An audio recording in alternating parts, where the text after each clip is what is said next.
The drama surrounding Caitlin Clark and the Indiana Fever is no longer just about basketball. It's about identity, power, and a league grappling with the weight of a once-in-a-generation phenom it doesn't quite know how to handle.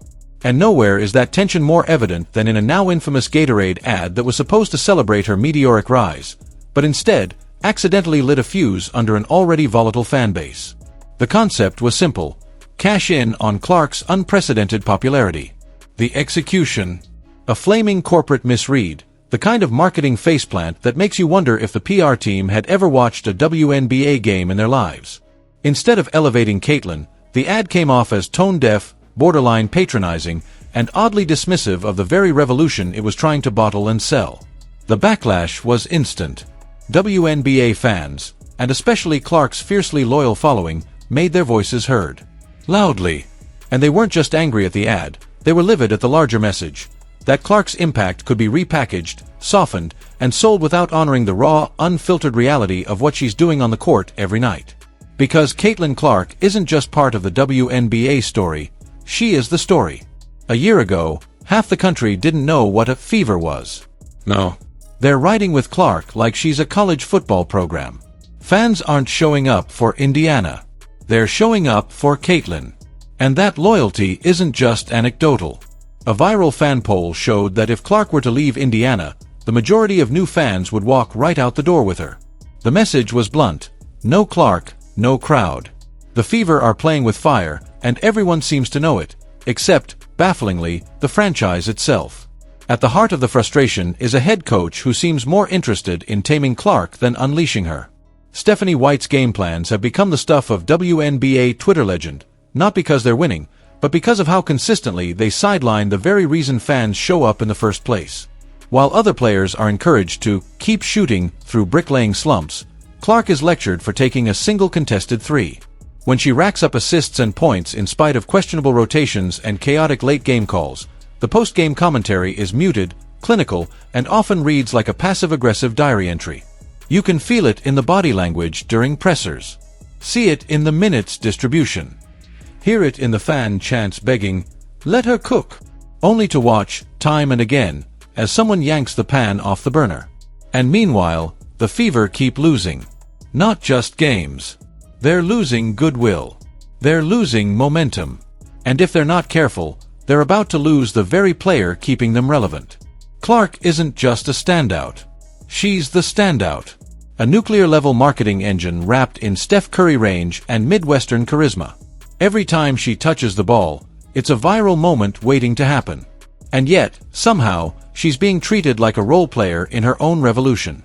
That dissonance is driving her fans, many of whom are brand new to the WNBA, absolutely insane. They didn't show up for mediocre rotations and, wait your turn, humility. They showed up for fireworks. And if they can't get them in Indiana, they'll follow her wherever she goes. Las Vegas, Phoenix, New York. Doesn't matter. They'll buy tickets, jerseys, streaming packages, whatever it takes. This isn't just fandom, it's migration. Clark isn't a team favorite. She's a movement. A mobile fanbase with GPS tracking her next location. And if the Fever keep treating her like a cog in a machine instead of the engine itself, they're going to find themselves without a car to drive. The real kicker: it's not working. All this manage the superstar strategy isn't leading to wins. It's leading to confusion, blown leads, and a locker room that feels like it was assembled from mismatched pieces of a puzzle no one ever solved. And yet, Caitlin keeps showing up, keeps grinding, keeps delivering. Her performances are consistent, spectacular even. But the recognition? Minimal. And fans have noticed. They've seen enough tight-lipped coach speak and off-balance game plans. They've watched Clark get iced out of final possessions while teammates with a shooting percentage near zero take the last shot. They've done the math. And what they've found is simple. When Caitlin thrives, the league thrives.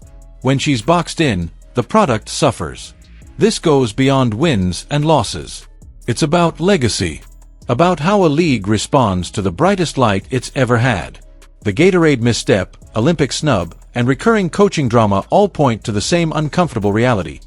There are people in power who still don't know what to do with Caitlin Clark. She's not just a generational scorer. She's a symbol. of change, of tension, of what happens when new money, new eyes, and new energy collide with old systems and old mindsets. And yet, through it all, Clark remains composed. When the Olympic roster left her off, she smiled, said all the right things, and moved on. But her fans didn't. They saw it for what it was, another example of the gatekeepers trying to slow the wave instead of riding it. They've had enough. Enough of the condescension.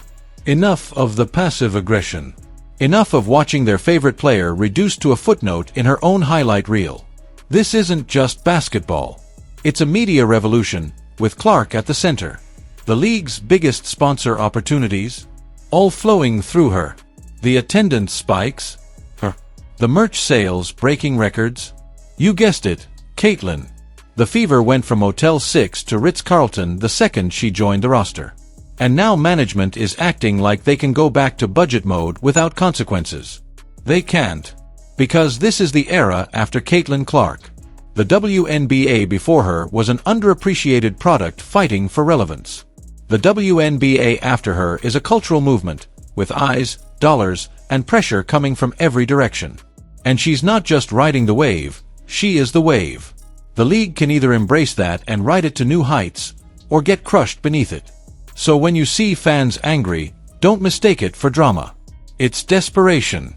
They know they're witnessing a rare moment in sports history, a window where a single player can redefine an entire league.